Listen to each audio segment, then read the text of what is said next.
The chandeliers in the Ethelstan Hotel ballroom didn't just give off light.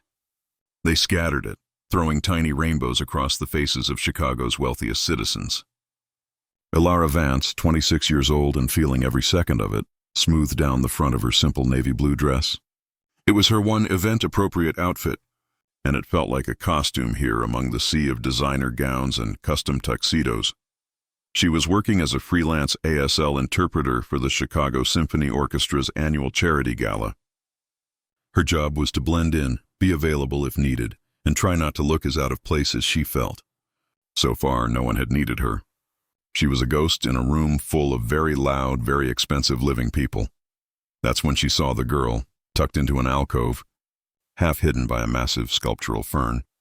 Was a teenager in an emerald green gown that probably cost more than Ilara's car.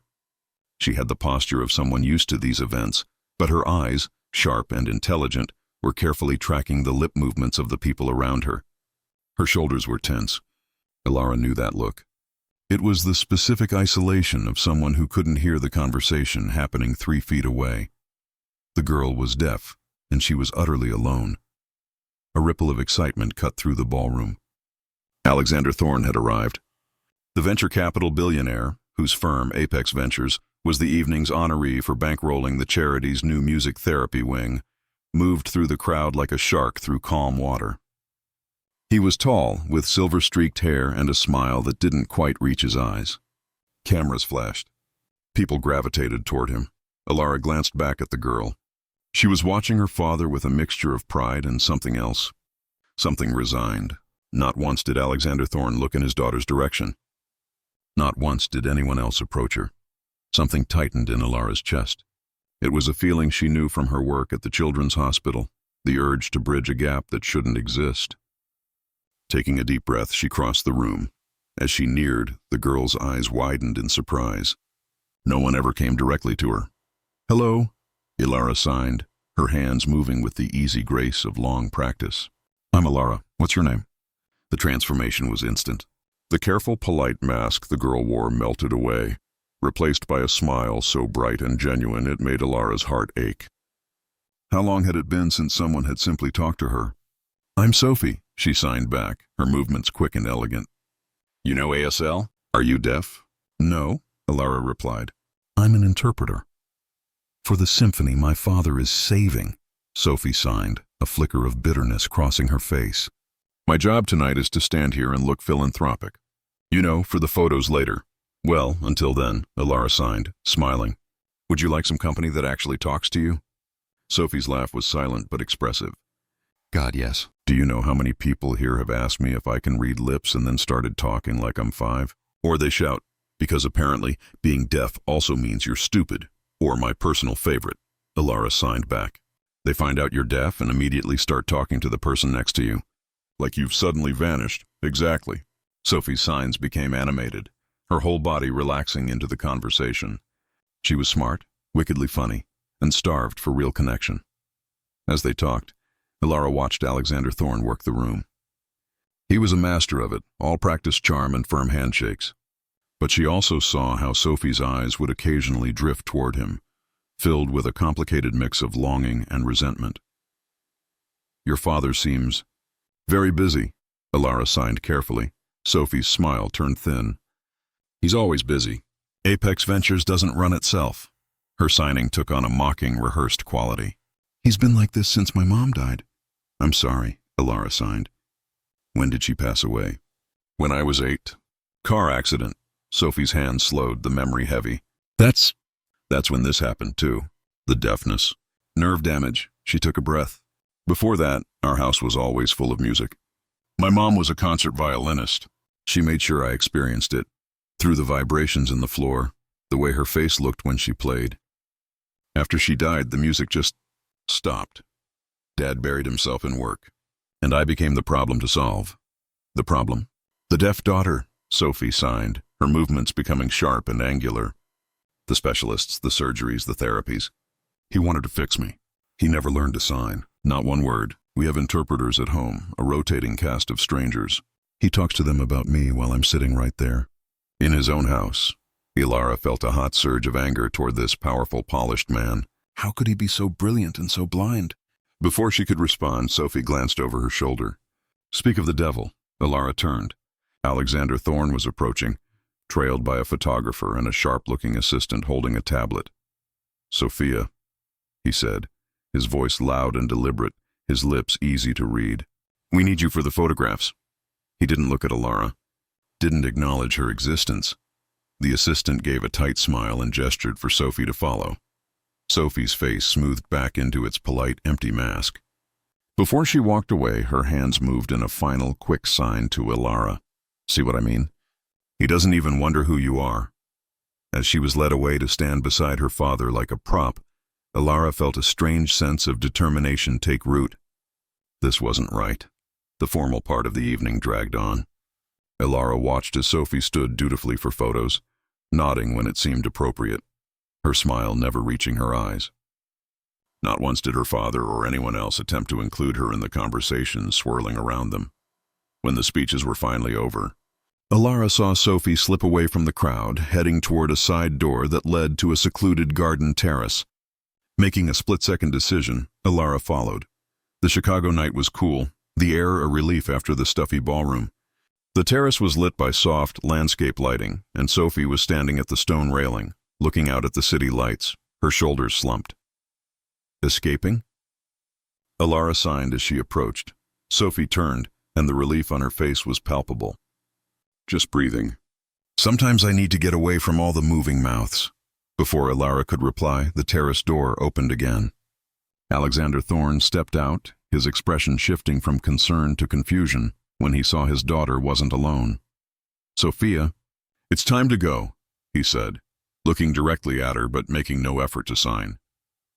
Ilara saw the wall go up behind Sophie's eyes, and in that moment she made a decision. Mr. Thorne, she said aloud, while simultaneously signing for Sophie. My name is Ilara Vance. I'm an interpreter. I've been talking with your daughter. She's extraordinary. Alexander blinked, taken aback by this direct address from someone he clearly viewed as staff. Thank you. Do you work for the event planner? Yes, Ilara replied, still signing every word. But right now, I'm just someone who thinks you should know what you're missing by not being able to communicate with Sophie directly. The billionaire's expression hardened. But Ilara saw it, a flicker of shame quickly masked. Miss Vance, I appreciate your concern, but my relationship with my daughter is a private matter. With all due respect, Mr. Thorne, Ilara said, her professional calm fraying, communication shouldn't be private. It should be accessible. Your daughter was standing alone all evening while everyone celebrated your generosity. Do you see the irony in that? A flash of genuine hurt crossed his face. You've overstepped, he said, his voice cold. Sophia, we're leaving. He turned and walked back inside, expecting to be obeyed. Sophie hesitated, her eyes locked with Ilara's. I'm sorry, she signed quickly. He gets defensive about this. It's been this way since the accident. Accident? Ilara asked, but Sophie was already moving away. Find me at Northwood Academy, Sophie signed, before disappearing through the door. Ilara stood alone, her heart pounding. She'd probably just torched her freelance career. The next morning, Ilara woke to a blinking voicemail light on her phone. Her stomach sank. It was from her agency coordinator, Brenda. Ilara, call me back. They arrived at a spacious office with floor-to-ceiling windows overlooking the city. Alexander Thorne stood as she entered. Miss Vance, thank you for coming. His tone was all business. Please sit. Ilara sat, preparing for a legal warning or an NDA. Instead, he said, I owe you an apology. She was too stunned to speak. Your words last night, he continued, clearly uncomfortable. They were inappropriate in that setting, but not inaccurate. He paused, gathering his thoughts. It's been brought to my attention that I've failed my daughter in significant ways. Sir, I apologize for speaking so bluntly. It wasn't my place. Perhaps it was exactly your place, he countered.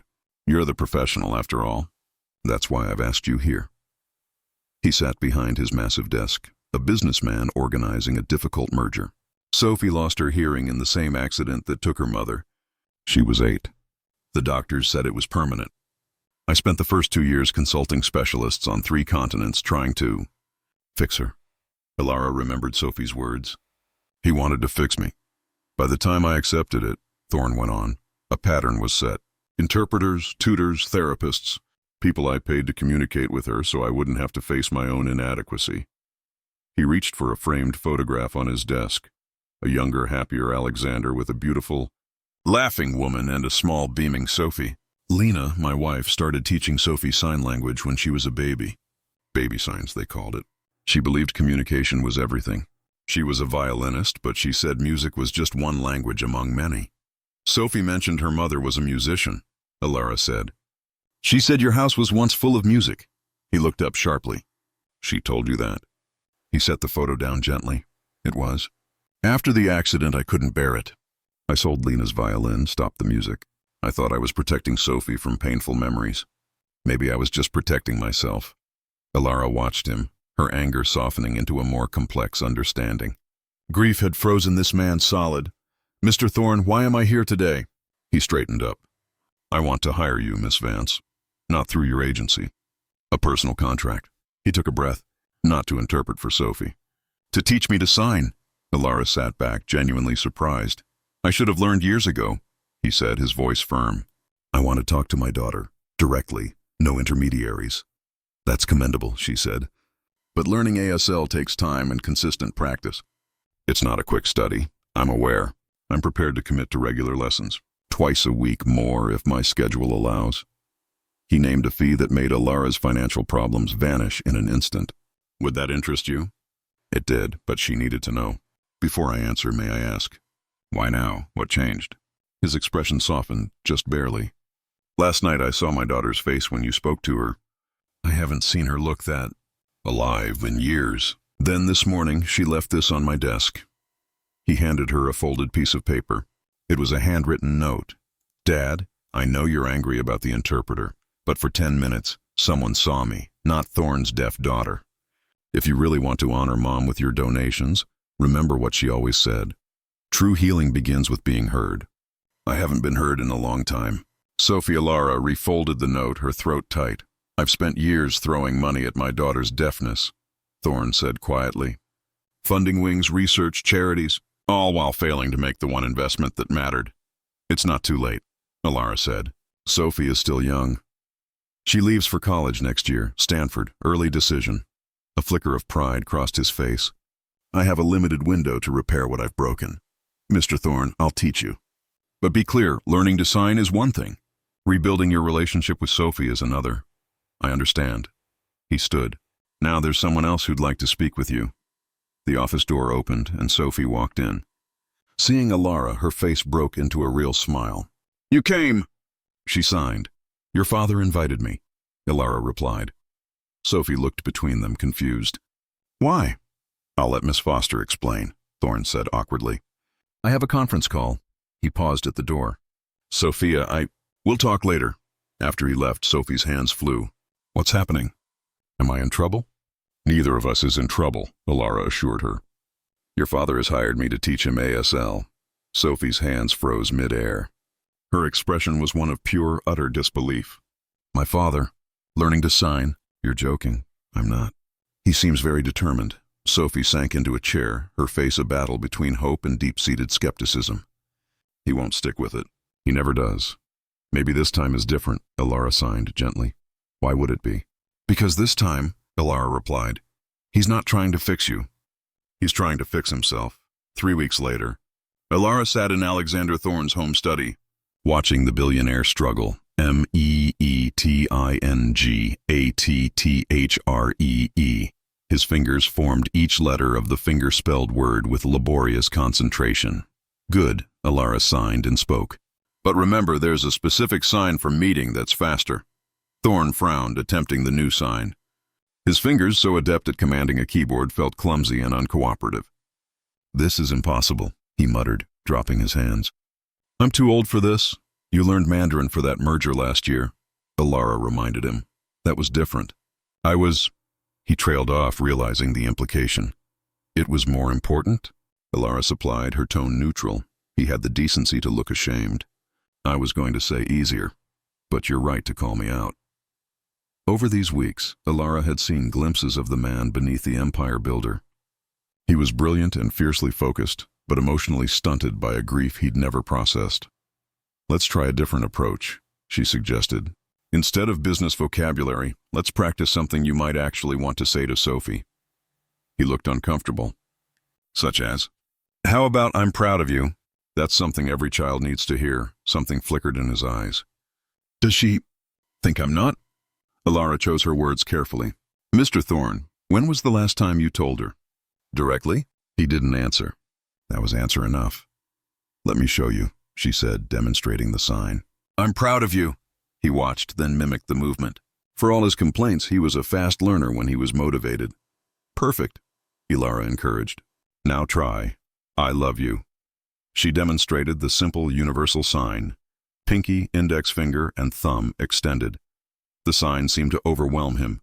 After one clumsy attempt, he stood abruptly and walked. Alara met Sophie at a coffee shop near Northwood Academy. Their meetings had become a regular thing, evolving from progress reports into a genuine friendship. "So," Sophie signed, stirring her latte. "How's my father doing? Still terrible?" "Actually, he's improving," Alara replied truthfully. "He's more dedicated than you think." Sophie rolled her eyes. "He approaches everything like a business acquisition. Study, master, move on. Is that so bad if it means he's learning to talk to you?" "I'll believe it when I see it," Sophie signed. But Alara saw the hope she was trying to hide. "He told me about the accident today," Alara revealed carefully. Sophie's hands stilled. "He never talks about that. I think he carries a lot of guilt." "He should," Sophie signed, her movement suddenly sharp. "Not for the accident, that wasn't his fault. But for what came after. For disappearing when I needed him most." "What do you mean?"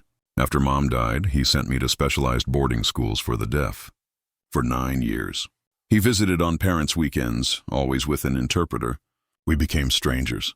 When I came home at 17, it was like moving in with a polite acquaintance. Not my father." Alara's heart ached for both of them, trapped in a prison of shared, unspoken grief. "You never told me why you left your school job," Sophie signed, changing the subject.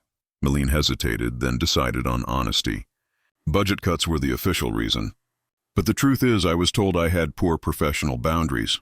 "What does that mean?" "It means I drove kids home when their parents forgot them. I fought too hard for resources they needed. Maybe they were right. I've never been good at emotional distance." "Is that why you confronted my father at the gala?" "Probably," Alara admitted. "It wasn't very professional." "It was exactly what I needed," Sophie countered. "Even if nothing changes, you saw me. That matters."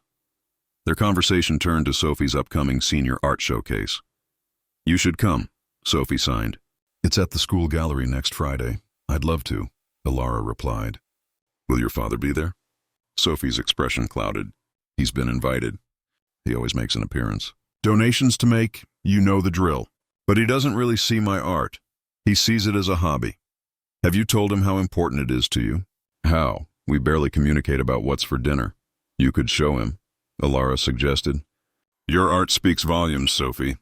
Maybe it can bridge the gap words haven't." The following Friday, Alara arrived at the Northwood Gallery early. The space was buzzing with nervous energy. Sophie spotted her and waved her over to a stunning collection of canvases that dominated the main wall. Alara's breath caught. The paintings were abstract, but profoundly emotional, conveying chaos and order through color and movement. "Olivia, these are incredible." 6 months later, Alara sat in the audience at Northwood Academy's graduation. As valedictorian, Sophie delivered her speech in sign language, a professional interpreter voicing her words. "In a world that often values only what can be heard," Sophie signed, her confidence radiant. "I've learned that the most important conversations happen in silence, in the space between words, in art, in gestures of love that transcend language." She looked directly at her father in the front row. "My journey wouldn't have been possible without 2 people. My mother, who taught me that music exists even for those who can't hear it, and my father, who learned that love doesn't always need sound to be understood." After the ceremony, amid the celebrating families, Alexander and Sophie found Alara. "We have something to show you," Sophie signed excitedly. Alexander pulled out his phone, showing photos of a beautiful, sun-drenched room filled with easels, canvases, and art supplies. "We converted the sunroom into a studio for Sophie," he said, "for when she's home from Stanford." "It's perfect," Alara said. "And that's not all," Sophie signed. "Tell her, Dad," Alexander smiled. A real warm, unguarded smile. I've started a foundation, the Lena Thorne Foundation for Deaf Arts and Access. We'll fund art therapy, ASL education, scholarships, and, he added, a note of pride in his voice, every single employee will be required to learn ASL, no exceptions. That's incredible, Ilara said, genuinely moved. And we want you to be part of it, Alexander said, as our program director. If you're interested, Ilara stared, speechless. Who better? Sophie signed, her eyes bright. You're the one who taught us that communication isn't just about words. It's about actually seeing each other. Ilara looked at them, the resilient young artist and the powerful man who had finally learned to speak the language of the heart. She saw the bridge they had built, and she knew her place was to help others cross it. She smiled, signing and speaking the words together. I'd be honored.